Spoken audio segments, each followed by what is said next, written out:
Dövlət Gömrük Komitəsinin fəaliyyətində nöqsanlar aşkarlanıb, Hesablama Palatasının hesabatında öz əksini tapıb bu rəqəmlər və az rəqəmlər deyil, söhbət milyonlardan gedir. Və qeyd eləmək istəyirəm ki, Gömrük Komitəsinin o gözəl yeni istifadəyə verilən binası ki var, o binanın tikintisində də istifadə olunan 17 milyondan artıq vəsait də lazımi istiqamətdə sənədlərə daxil edilmədiyi qeyd olunur və hətta bəzi vəsaitlərin büdcəyə yönləndirilmədiyi qeyd olunub hesabatda. Çox qısa çıxarışları diqqətinizə çatdıracaq. Hesablama Palatasının rəsmi məlumatıdır ki, audit zamanı müəyyən ediblər ki, 24 min manat vəsait dövlət büdcəsinə yönləndirilməli olduğu halda Azərterminal Kompleks Birliyin hesabında saxlayıblar.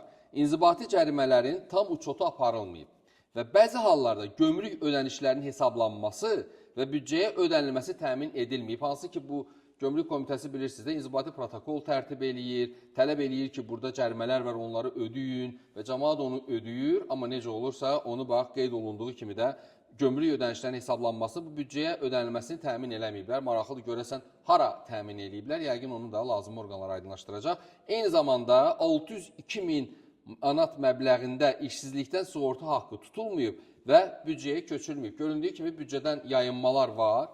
Və bir də o bina ilə bağlı demək istəyirəm. Gömrük Komitəsinin yeni inzibati binasının tikintisi üzrə 17,9 milyon manatlıq vəsait maliyyə sənədlərinə tam əks etdirilməyib. Yəni, o vəsaiti sənədlərdə göstərməyiblər. Yəni, kimə gedib, hara gedib, niyə göstərməyiblər, görəsən malı, o tikinti materiallarını hardan alıblar ki, o tikinti vəsaitlərini göstərmək istəməyiblər. Başqa vaxt Gömrük Komitəsi hamıdan hesabat tələb eləyir, bəyan eləyin, filan malı deyir. Amma görəsən, onlar özləri niyə belə səhvə yol veriblər, çox maraqlıdır. Və qeyd olunur ki, binanın tikintisi üzrə bəzi müqavilələrdə işlərin qiymətləri artırılıb. Görürsünüz, məsələn, deyir, əkdiyini biçərsən. Gömrük Komitəsi cəmaət bir məhsul gətirəndə özünə bir parfüm alır, sırğa alır, saat alır. Onun qiymətinə baxır, deyir, yox, nə danışsan? Azərbaycan bazarında bunun qiyməti belədir. Qardaş, bu yazıq, bu bədbaxt onu zaten o qiyməti alır. Zavoddan avtomobil alır insanlar. Zavodun məhsulunun istehsalını göstərir qiymətini. Bizimkilərdə, bizim Gömrük Komitəsi onu bazara baxır.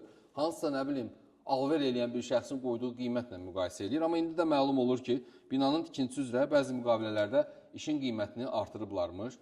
Çox maraqlıdır. Yəni, gömrük əməkdaşlarının heç bunu gözləmək olmaz yəqin ki. Mühasibat